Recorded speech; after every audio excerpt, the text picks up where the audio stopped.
Narración Popol Vuh. Antiguas leyendas del Quiché. Autor Hermilo Abreu Gómez. Versión y prólogo. Capítulo 2. Los magos. Aquí se habla del misterio de la vida y de la muerte de los hermanos Apu. Se refiere también las aventuras de Hunahpu e Ixbalqué en tierra propia y las tribulaciones que sufrieron en Xibalba, sitio de desolación y de ruina. En un tiempo que no es posible precisar, vivieron en la tierra Quiché los señores Apu, que se mencionan. Según la versión de los ancianos, dichos señores eran hijos de Ixpillacuac y de Ixmucané. El padre, Ixpilluacoc, murió cuando eran niños, los Apu. Uno de los Apu tuvo por mujer a Ixpaquillaló, de quien nacieron un Bats y un Chuen. Ixpaquillaló también murió pronto. Los Apu estaban dotados de sabiduría. Entre las artes que poseían se destacaban las referente a la magia y al hechizo. No eran egoístas, sino prodigios. Con agrado ofrendaban su ciencia a los que habían menester de ayuda o de auxilio. Eran además cantores, oradores, joyeros, escritores, cinceladores, talladores y profetas. El porvenir lo veían en las estrellas, en la arena y en las manos. Conocían también el camino de las nubes. No había para ellos oficio extraño. Los entendían y dominaban todos. Los ejercían con gracia y con destreza. Estaban satisfechos de sus diversas profesiones. Para divertirse, se engalanaban con primor y jugaban a la pelota en las plazas adecuadas para este ejercicio. En este juego eran diestros, tanto que sufrían la envidia de los demás. Con entusiasmo hacían alarde de esta habilidad cuando solo se trataba de retozo o de diversión. Por ese tiempo que se dice y que nadie fija, vivían en Xibalba seres malévolos. Unos se llamaban Xiquiripat y Cuchumaquic, cuyo espíritu era contrario al de los Apu. Xiquiripat y Cuchumaquic, entre las torpezas que a diario cometían, estaban las que ahora se refieren. Se ocupaban de enfermar la sangre de los pobladores de aquellos sitios y contornos. Lo hacían con saña y valiéndose de medios ocultos. Otros eran Alpú y Alganá. Estos seres vivían sojuzgados por el instinto de la destrucción y como cosa natural se ocupaban de provocar las hinchazones que sufrían los miembros de las gentes. Llagaban los pies y las piernas de los caminantes. A los madrugadores les ponían amarilla la cara, les doblaban la espina y tullidos los sacaban del monte y los dejaban en cualquier barranco. Si las gentes se enfermaban de otros males, se acercaban a ellas, las tomaban de los pies y las arrastraban hasta los solares abandonados, donde morían sin ser vistos por nadie. Chimibac y Chiamalium también tenían mala entraña, eran maceros, se dedicaban a quebrar los huesos de las gentes, hacían sus hazañas con garrotes nudosos, que blandían con furia, cimbrándolos en el aire. Dejaban enteros los huesos de la cabeza, para que las víctimas sufrieran más y durante más tiempo. Después de que éstas yacían mayugadas, tomaban sus cuerpos y los levantaban hacia lugares ocultos en los cuales no era dable que recibieran ninguna ayuda. De la misma ralea fueron Almex y Ajaltoyob, los cuales tenían fuerza para provocar desgracia y ruina entre las gentes del lugar. Hacían más, violentaban el fin de los ahorcados, picándoles en los hombros y vaciándoles los ojos. Amorataban e hinchaban a los que se ahogaban con hipo. De manera cruel hacían esto. Por la noche tomaban a la víctima y la conducían hasta el sitio que ellos sabían que eran convenientes para su muerte.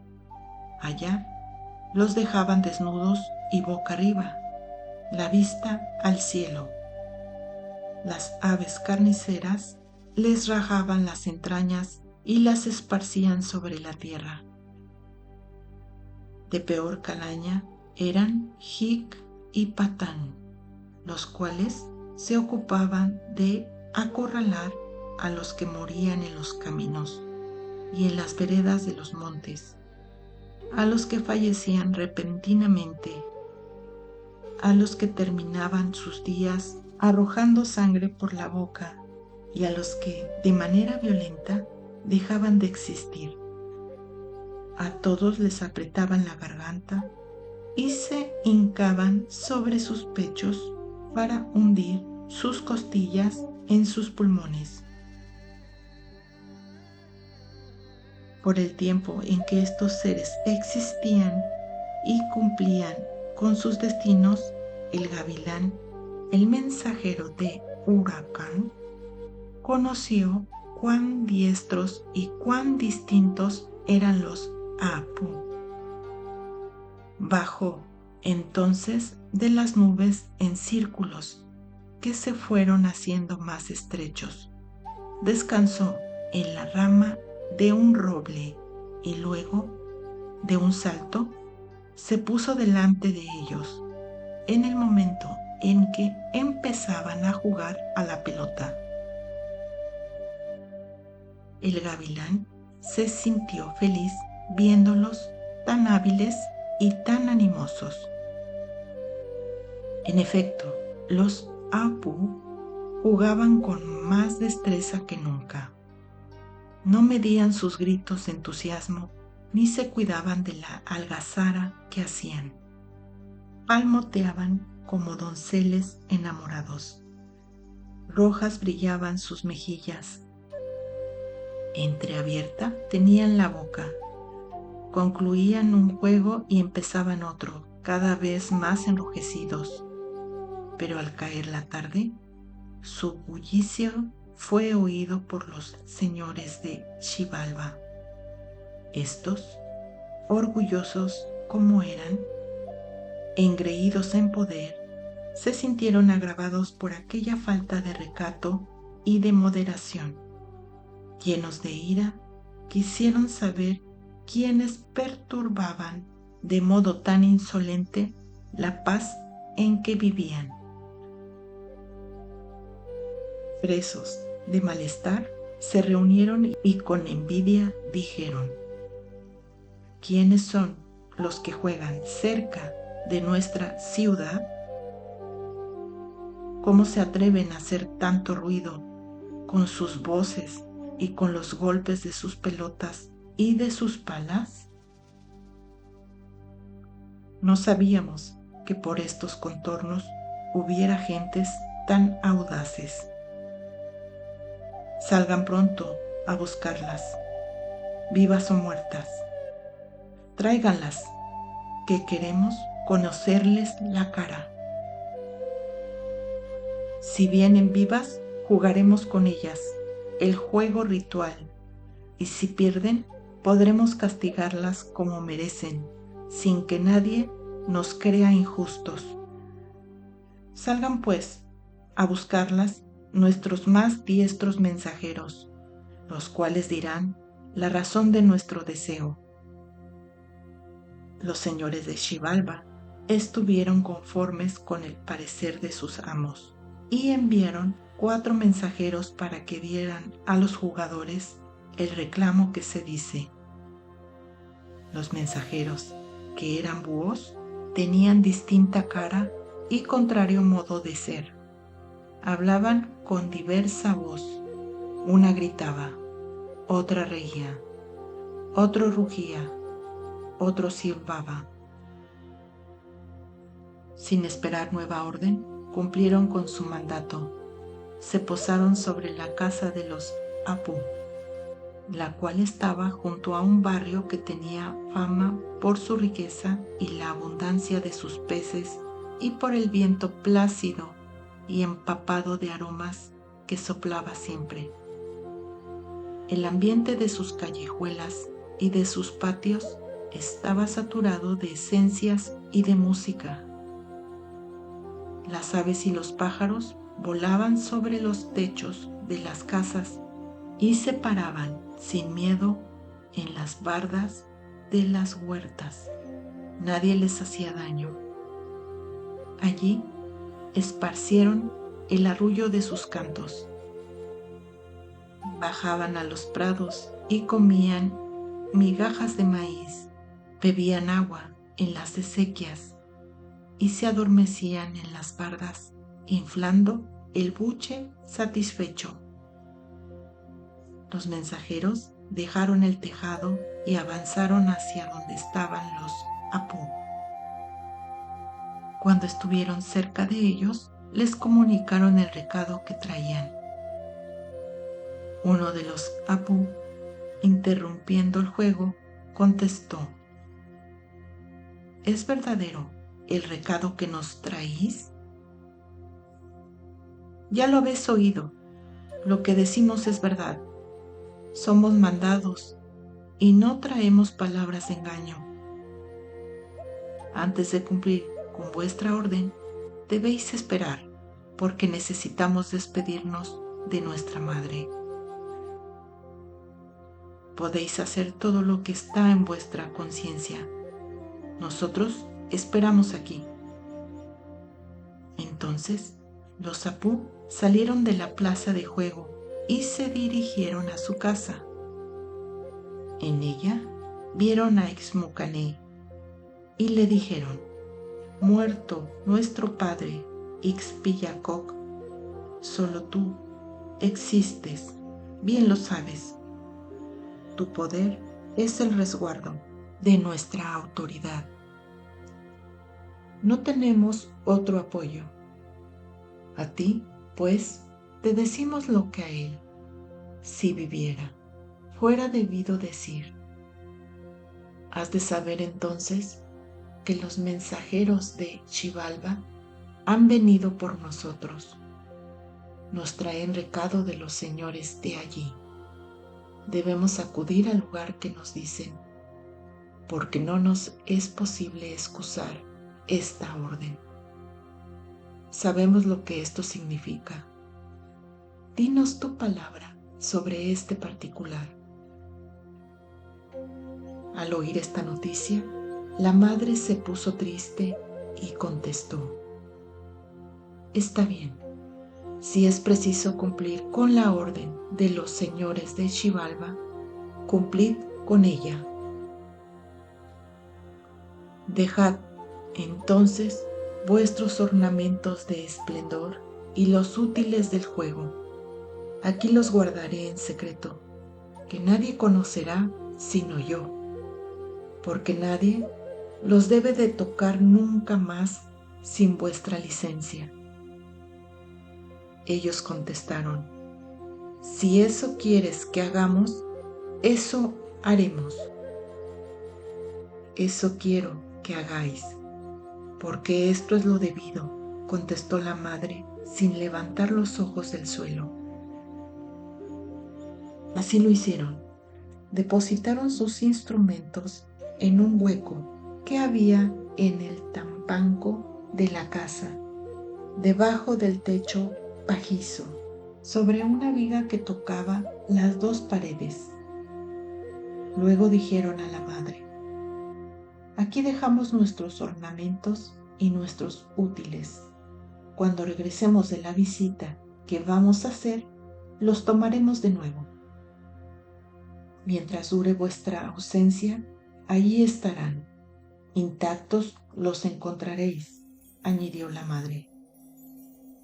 Luego les puso una mano sobre el hombro y les dijo: hijos, donde quiera que estéis, no abandonéis los oficios que os enseñó Ixpillacoc, porque son oficios que vienen de la tradición de vuestros abuelos.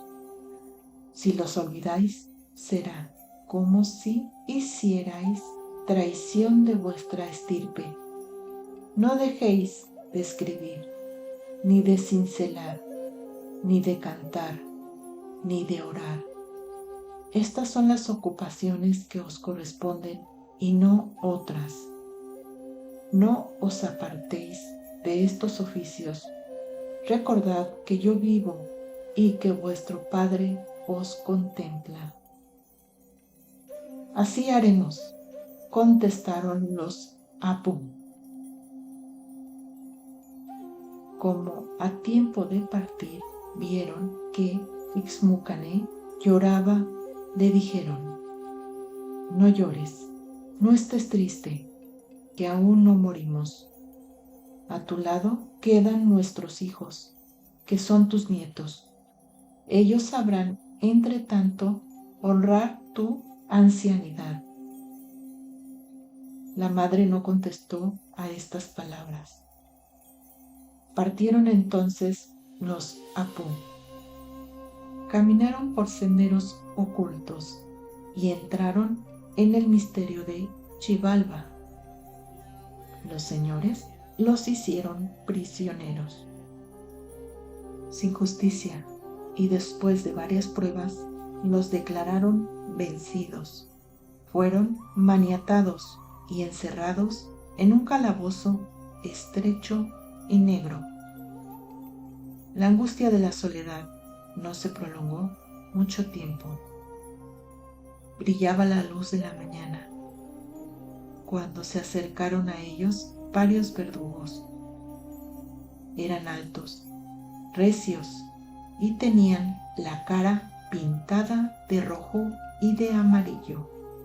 Sobre sus labios se veían simulados sus dientes. Parecía que estaban riéndose, con sonrisa permanente y cruel.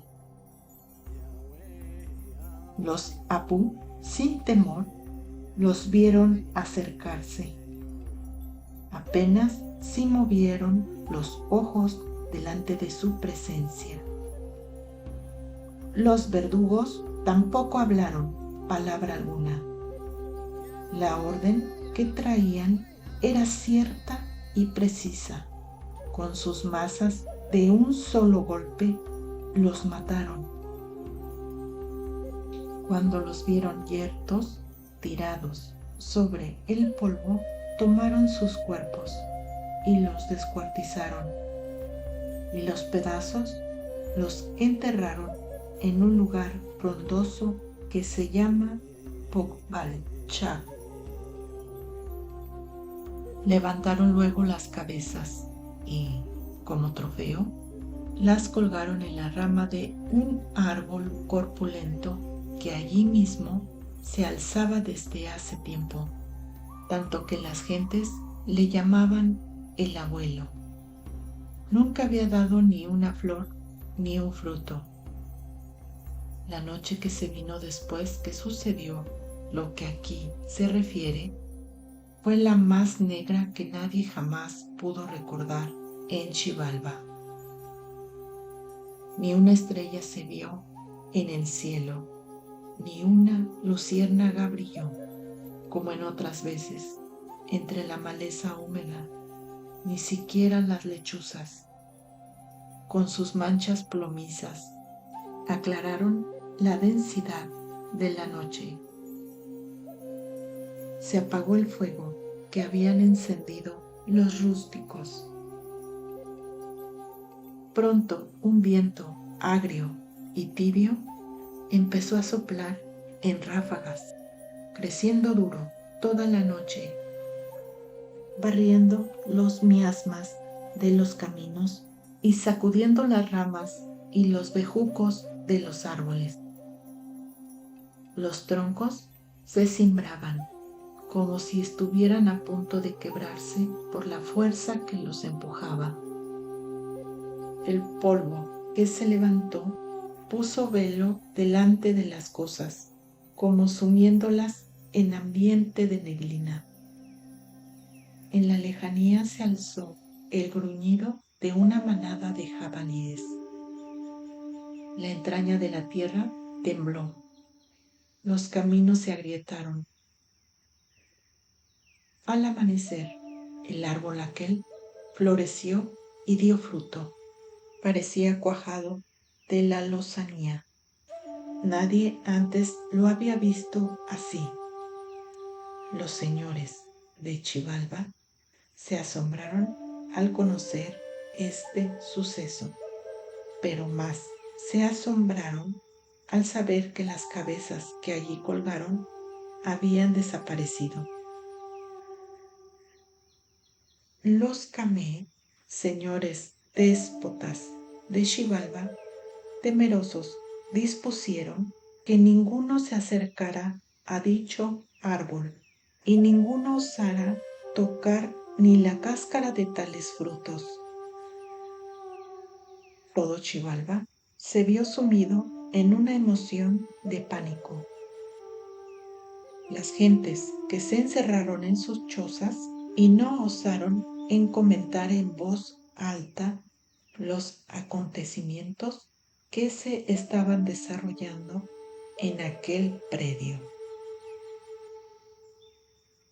Como por obra de gracia, estos acontecimientos llegaron también a oídos de una doncella principal de la tierra Ixquic, y era hija de Cuchumaquic. Cuando esta doncella supo de las gentes del lugar decían de aquel árbol y de los frutos que colgaban de sus ramas, quiso saber por sí misma la verdad que tras dicho suceso se ocultaba. Sumisa se acercó a su padre y le dijo: Padre, según he oído decir, el árbol que tú sabes tiene hermosos frutos. Si tú quieres, vamos a verlos. El padre, hombre temeroso, no quiso ir. Adivinó que de la presencia de aquellos frutos no dejarían de venir sucesos que afectarían a su familia. Por esto le respondió a su hija: La curiosidad, hija, es malsana, sobre todo en la mujer, y más si ésta, como tú, es inexperta y desconoce la maldad de los hombres y las acechanzas de las fuerzas enemigas que vienen cerca de nosotros. De la curiosidad sobrevienen desgracias, acaso también muertos. Defiéndete de ella, no te dejes seducir por sus tentaciones si quieres vivir en paz conmigo. No esperes, pues, mi consentimiento. Sería liviano si accediera a tu petición. Desolada, Ixquic se apartó de su padre, pero desobediente, a pesar suyo, incitada por el misterio, quiso ir sola hacia donde estaba el árbol. En silencio, con verdadera emoción, llegó al lugar en que estaba, floreciendo y cuajado de hojas, el árbol de las cabezas. Junto a él, Ixquic, sin saber por qué, tembló y se puso pálida. Pensó, ¿qué frutos son estos? ¿Será cierto, como dicen, que son buenos de sabor? ¿Será verdad que despiden dulce aroma? Si los pruebo, me pasará, como mi padre dice. Pero, ¿qué es lo que puede suceder? Estoy segura de que nada malo sufrirá mi cuerpo ni mi espíritu. Y, como si estos pensamientos fueran oídos por quien podía oírlos y tuviera autoridad para contestarlos, una voz salió entre los frutos y dijo: ¿Qué buscas y qué deseas, Iskik? Y antes de que Iskik pudiera responder, la misma voz dijo estas palabras: Contesta, Iskik, habla, di, ¿qué buscas y qué deseas? Queremos oír tu voz, queremos escucharte. Iskik, sin inmutarse, como si aquello que oía fuera cosa natural y sabida por ella, contestó: les busco y les deseo. Si es verdad lo que dices, exclamó la misma voz, extiende uno de tus brazos para verte la mano. Iskik, con sencillez, obedeció, levantó uno de sus brazos, extendiéndolo hacia el árbol. Entonces uno de sus frutos le echó salvia en la palma de la mano. Iskik retiró el brazo, pero cuando quiso ver lo que había caído en su mano, no había nada. La encontró limpia y seca, como antes estaba. La voz le habló de esta manera: la salvia que cayó en tu mano es la señal de que existimos, pero también indica que nuestra vida está llena de sufrimiento.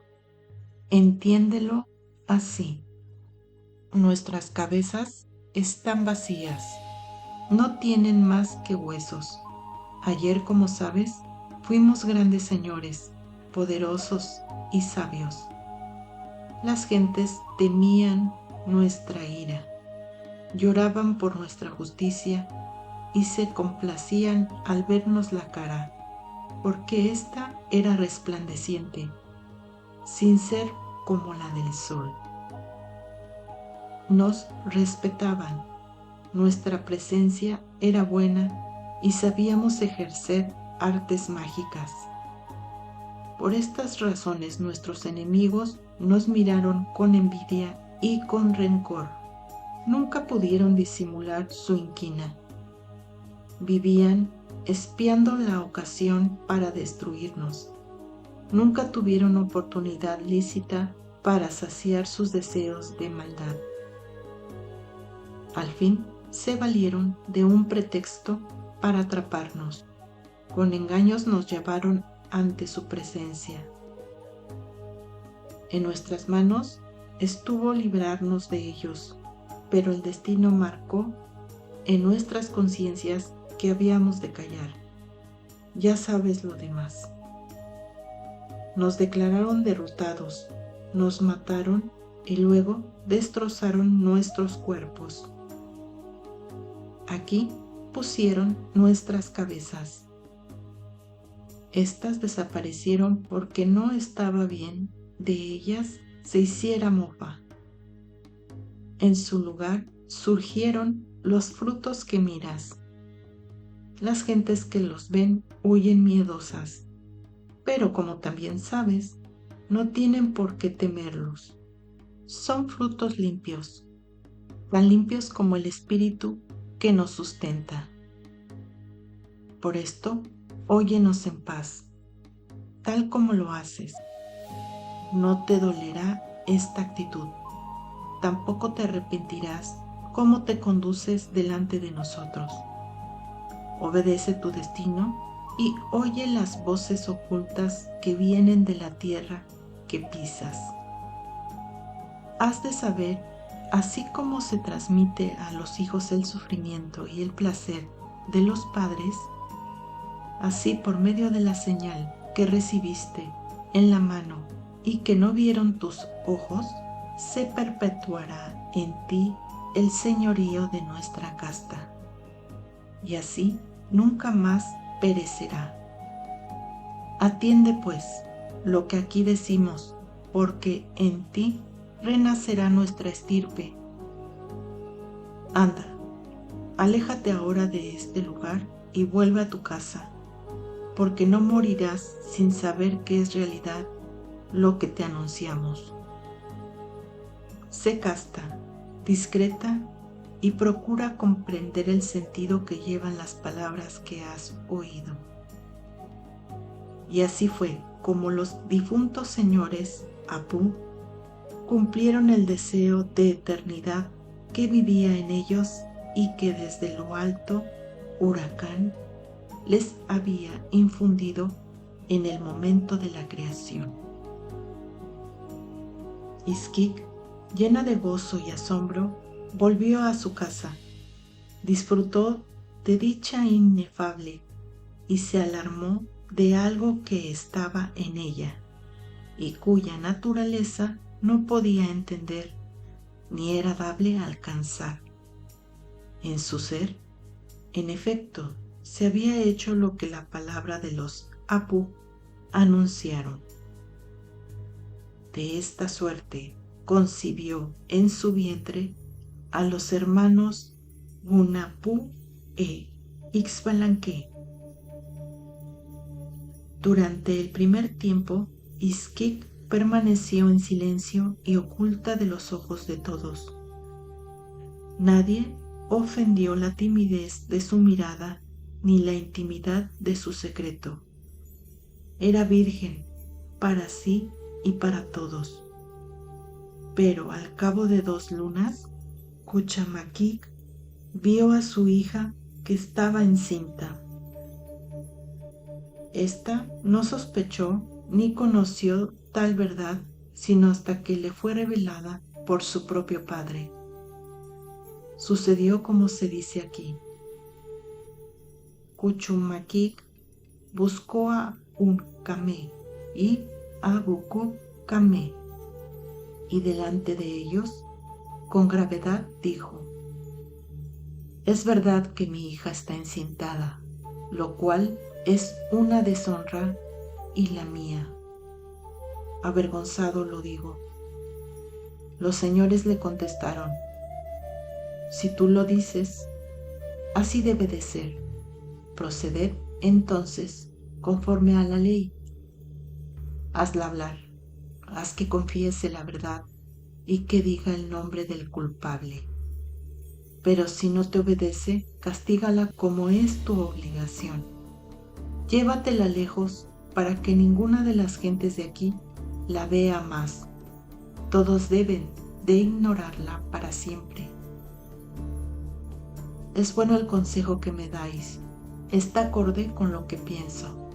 Lo tomaré en cuenta. Con vuestra licencia me retiro, contestó el padre. Cuchamaquic se retiró, volvió taciturno a su casa y llamó a su hija y le habló. ¿De quién es el hijo que llevas en ti? No lo sé, padre, porque yo no he conocido todavía la cara de ningún hombre. Cuchamaquic no creyó, como es natural, las palabras de su hija. Lleno de dolor y de ira, llamó a los búhos y les dijo: tomad a Ixquic y llevadla lejos, y entre la horqueta de un árbol sacrificadla. Cuando esté muerta, arrancadle el corazón, y el testimonio de que habéis cumplido con mi mandato me lo traeréis en un vaso. Los búhos se dispusieron a obedecer. Buscaron un pedernal y un vaso de obsidiana. Luego, entre todos, tomaron a la doncella y levantándola Del suelo la llevaron por el aire hasta el lugar en que debían de sacrificarla, conforme a la orden del Padre. Cuando llegaron junto al árbol que ellos sabían era el conveniente, se dispusieron a matarla. Isquik lo comprendió y dijo: «No me matéis, que yo les digo que no es deshonra lo que llevo en mi vientre. El ser que concebí es hijo del espíritu de los Apu». Cuando fui a visitar el árbol de Puchalchac, esa es la verdad. No hagáis nada contra mí antes de reflexionar en las palabras que digo. Habéis de saber que mi corazón no tiene dueño, me pertenece, es mío, y por lo tanto no estáis obligado a castigarme obedeciendo palabras injustas. Recordad también que nadie puede, sin causa justa, quitarle la vida a nadie. Por esto les digo que en su tiempo serán muertos Uncamé y Bucacamé, porque fueron malos señores y porque no supieron temer la presencia del espíritu oculto en las cabezas inocentes de los Apu. Los búhos contestaron: «No queremos oírte. Tu padre, como sabes, nos ha dicho que le llevemos tu corazón en un vaso. En este que ves, se lo llevaremos. Obrad conforme a vuestra conciencia», respondió Isquik. Al oír esto, los búhos se apartaron y discutieron entre sí, diciendo: «No nos dejemos seducir por las palabras que Isquik nos dice. Tenemos que cumplir con la orden de Cuchumaquik, a pesar de lo que ella opine delante de nosotros». La doncella los interrumpió: «Sé lo que estáis diciendo. No digáis tales obcecaciones. ¿Por qué no os arrepentiréis de haberme oído? Poned ahora debajo de este árbol el vaso que trajisteis». Seducidos por la voz que se ocultaba en Isquik, los búhos hicieron lo que éste dijo.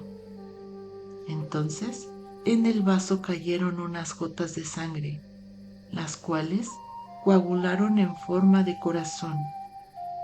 Al ver esto, los búhos dijeron: «Sangre de corazones».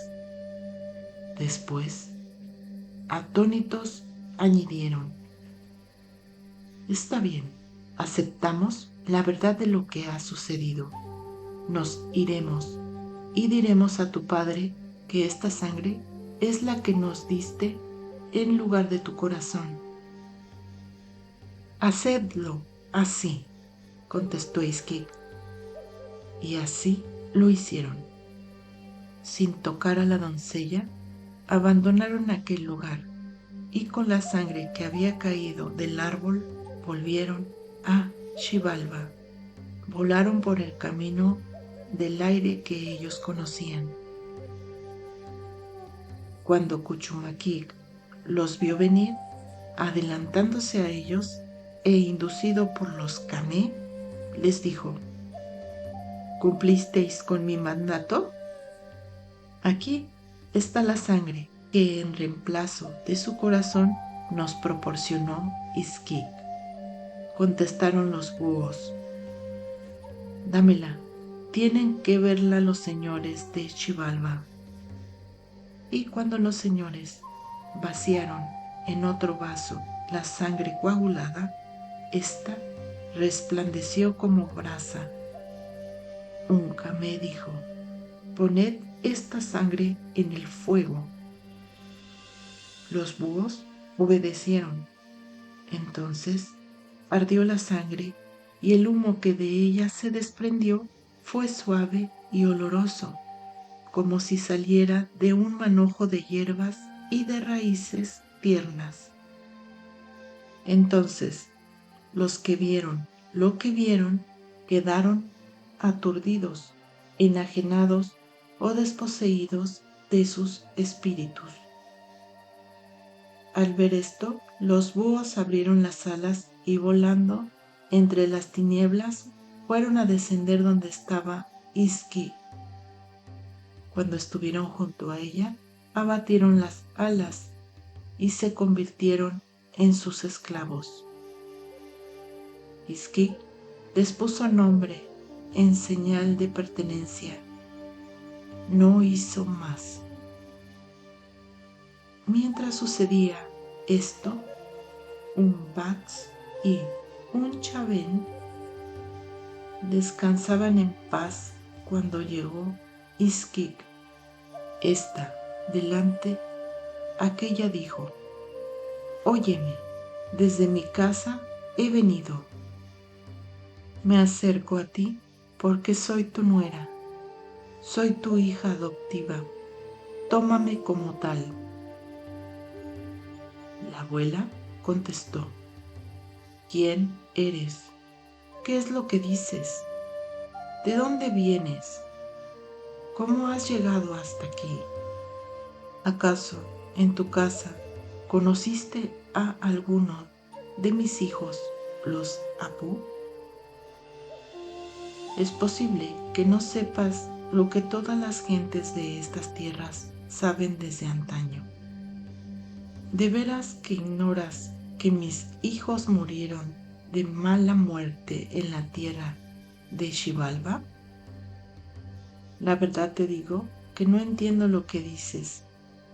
Los únicos seres que tienen parte de mi sangre son los que aquí ves, los cuales se llaman un Bats y un Chavén. No te acerques a mí, te tengo miedo. Tu cara no me inspira confianza. No sé qué intenciones traes, ni sé de dónde vienes.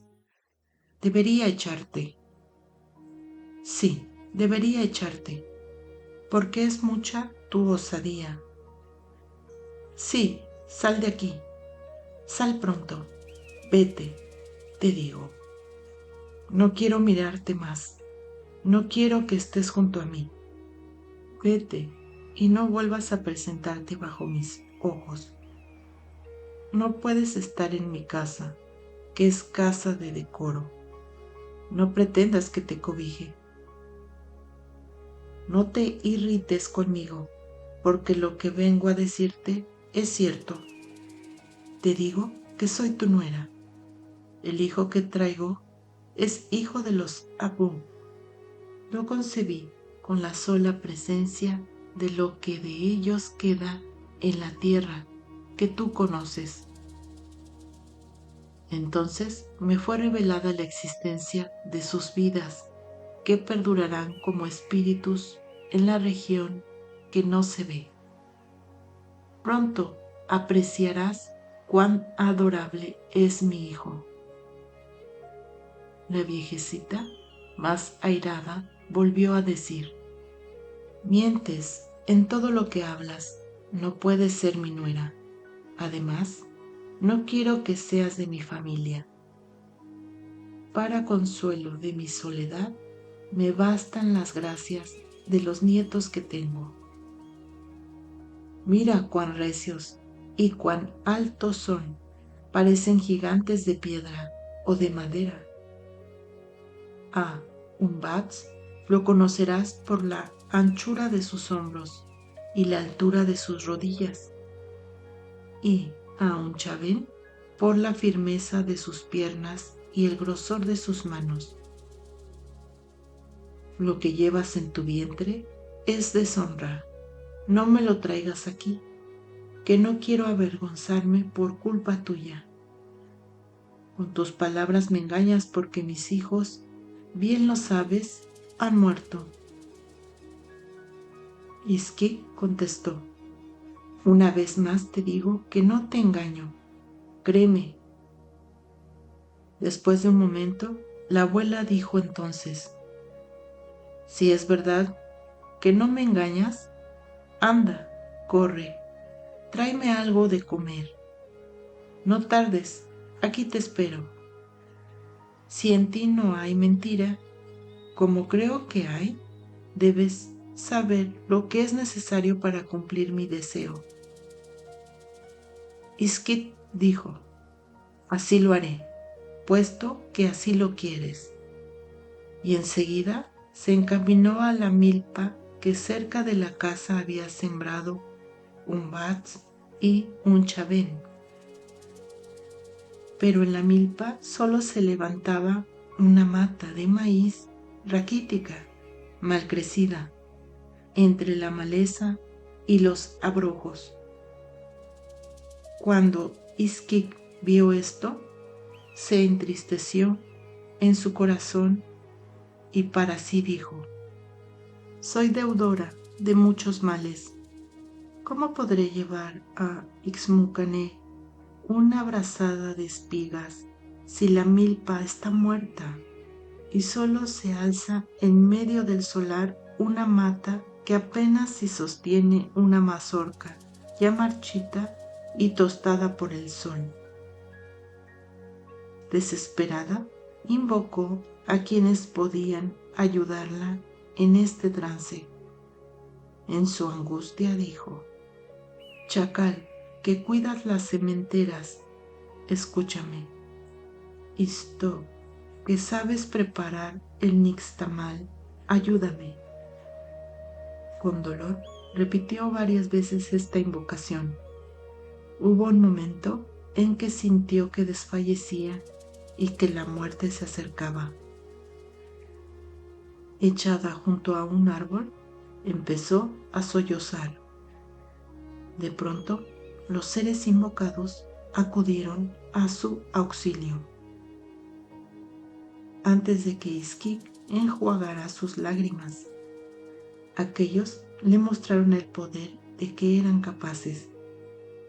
Hicieron que la milpa creciera y diera abundante y oloroso fruto. Dio tanto que las espigas se doblaban, descansando sobre los terrones del suelo. Iskik se puso a recogerlas. Eran tan copiosas que en sus brazos débiles no podían juntarlas y se le caían. Tuvieron que venir entonces en su ayuda los propios seres que había invocado. Sobre el lomo de unos animales que pasaron y que se agacharon sumisos, dóciles para recibir la carga, pudo Iskik acarrear lo que había recogido. Depositó la cosecha en el troje que estaba cerca del soportal de la casa de Ixmucané. Luego llamó a la viejecita para que viera la abundancia de los granos recogidos. Al ver tanta riqueza, la viejecita dijo: ¿de dónde sacaste tanta comida? Pero dime, con semejante carga, ¿no has pisoteado los surcos que mis nietos tenían hechos en el solar?